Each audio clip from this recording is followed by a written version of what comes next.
Basically बच्चों आज की इस क्लास में हम बात करने वाले हैं डिफरेंट टाइप के पैटर्न्स को लेकर जो मेजर क्रॉप्स के बारे में हमने ऑलरेडी कवर किया था और साथ ही एग्रीकल्चर फील्ड के अंदर जो हमें इंस्टीट्यूशनल और टेक्निकल चेंजेस देखने को मिले वो कौन कौन से हैं। तो काफी इंपॉर्टेंट टॉपिक है। इससे पहले ऑलरेडी मैंने आपको first and second part complete करवा दिया है, नहीं देखा तो डिस्क्रिप्शन में आपको लिंक मिल जाएंगे। शुरू करते हैं आज की इस क्लास को। My name is Shahrukh Saifi and welcome to the channel simplifying exams.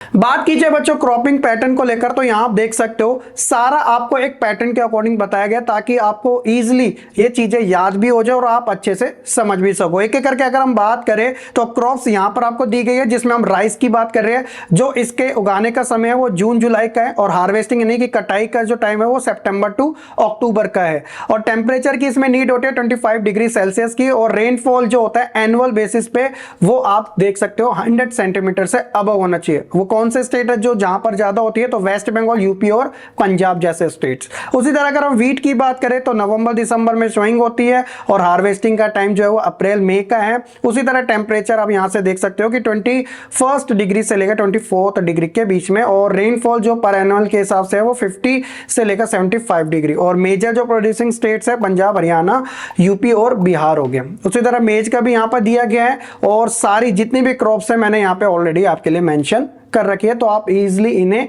देख सकते हैं। तो यहां पर ये कॉटन हो गया, ये जूट हो गया, तो ये तो हो गया सारी चीजें। अब मेन हम बात कर लेते हैं बच्चों टेक्नोलॉजिकल एंड इंस्टीट्यूशनल रिफॉर्म्स को लेकर कि जो हमें एग्रीकल्चर के अंदर देखने को मिले।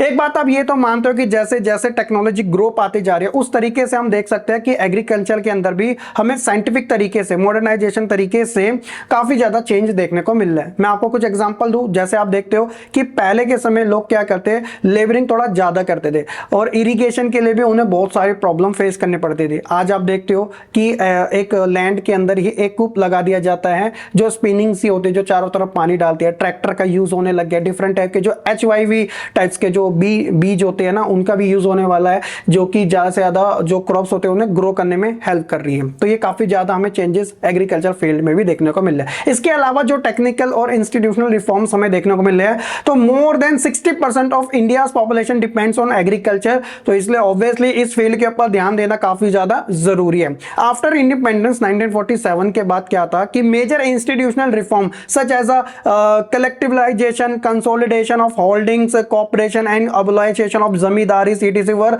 Given priority. इन सभी चीजों को प्रायोरिटी पे रखा गया था क्योंकि रिफॉर्म्स की बात हो रही थी ना कहीं ये सारी चीजों को लाना जरूरी था। इसके अलावा 1960 से 70 के डेकेड के अंदर हमें क्या देखने को मिला? Technical reform such as green revolution, white revolution also introduced to improve the condition of agriculture. Green revolution जो था मेनली एग्रीकल्चर फील्ड के अंदर एक रेवोल्यूशन था जो specially in Haryana, UP, western UP और पंजाब जैसे स्टेट्स के अंदर देखने को मिला था और साउथ इंडिया के कुछ स्टेट्स के अंदर। तो ये तो ग्रीन रेवोल्यूशन था। इसके अलावा जो व्हाइट रेवोल्यूशन था वो बच्चों जो मिल्क प्रोडक्शन है, यानी जिसे हम डेयरी फार्मिंग कहते हैं ना, उसके अंदर हमें देखने को मिला था। वर्गीस कुरियन का नाम आपने जरूर सुना होगा।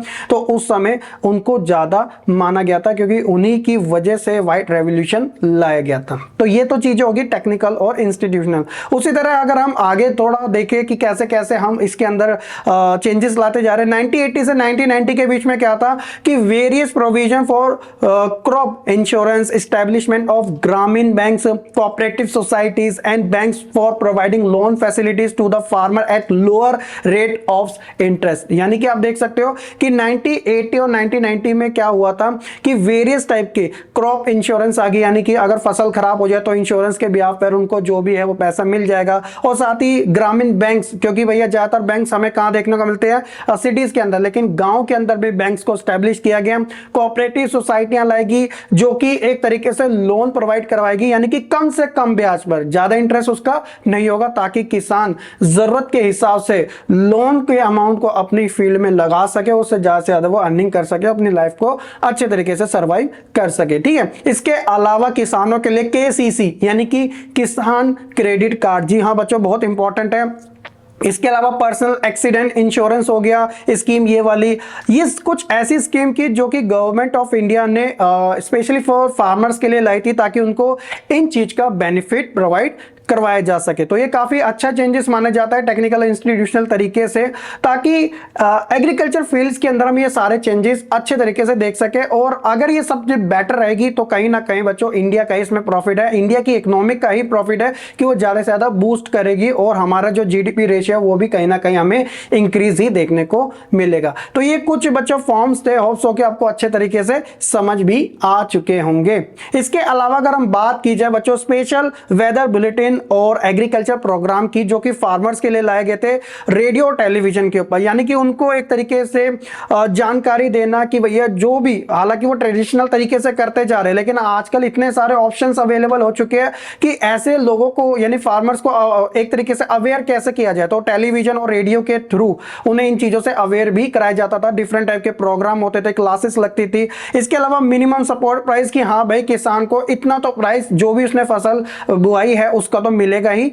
इसके अलावा beneficial and procurement prices for important crops to check the exploitation of farmer by the spectacular and middleman, ताकि जो बिचौलिए होते हैं फार्मर को एक तरीके से उनका शोषण ना कर सके। तो इसके लिए भी ये जरूरी हो गया था कि उन्हें एमएसपी देना जरूरी है ताकि उनका किसी भी प्रकार से शोषण ना हो सके। तो ये सारी चीजें बच्चों कहीं ना कहीं हमें रिसेंटली टाइम में ज्यादा देखने को मिली है।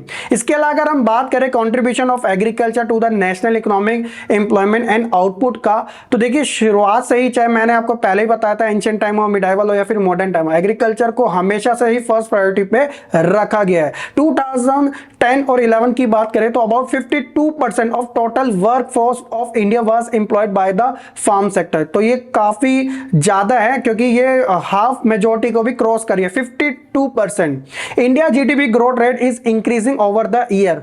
तो अभी हाल ही के फिलहाल में इंडिया की जो जीडीपी रेट है वो भी कहीं ना कहीं इंक्रीज हुआ है, but it is not generating sufficient employment opportunity in the country. लेकिन ये कहीं ना कहीं इतनी जो एम्प्लॉयमेंट अपॉर्चुनिटी है उसे जनरेट करने में सक्सेसफुल नहीं हो सका। तो इसी वजह से क्या होता है कि लोग ज्यादातर एग्रीकल्चर के अंदर ही रहना पसंद करते हैं क्योंकि उनके पास ऑल्टरनेटिव जॉब का ऑप्शन नहीं है। तो कहीं ना कहीं सर्वाइवल के लिए वो एग्रीकल्चर को अपनी फर्स्ट प्रेफरेंस पे रखते हैं। तो ये सारी चीजें जो अप एंड डाउन हमें देखने को मिलती है कंट्री के अंदर वो तो रहती है, लेकिन कहीं ना कहीं बच्चों रिसेंट टाइम में एग्रीकल्चर के अंदर हमें ज्यादा से ज्यादा चेंजेस देखने को मिले। तो ये था बच्चों आज का हमारा टॉपिक पैटर्न्स को लेकर और इंस्टीट्यूशनल एंड टेक्निकल जो रिफॉर्म्स हमें एग्रीकल्चर फील्ड्स में देखने को मिले। ऑल्सो कि आपको बड़ा इजी सा टॉपिक अच्छे से समझ आ चुका होगा। इसके बाद हम बात करने वाले हैं फूड सिक्योरिटी के बारे में, जो कि हमारा इस लेसन का लास्ट पार्ट है। आप थोड़ा सा वेट कीजिएगा, आपको फोर्थ एंड पार्ट भी जल्दी देखने को मिलने वाला है। बाकी वीडियो कैसे लगी कमेंट सेक्शन में जरूर बताइएगा। स्टिल कोई डाउट है तो मेंशन कर देना। बाकी चैनल पे नए हैं सब्सक्राइब करना बिल्कुल ना भूलेगा। मिलते हैं फिर अपनी नेक्स्ट वीडियो में, तब तक के लिए से बच्चे खुश रहे, पढ़ते रहे और ऐसे ही आगे बढ़ते रहे।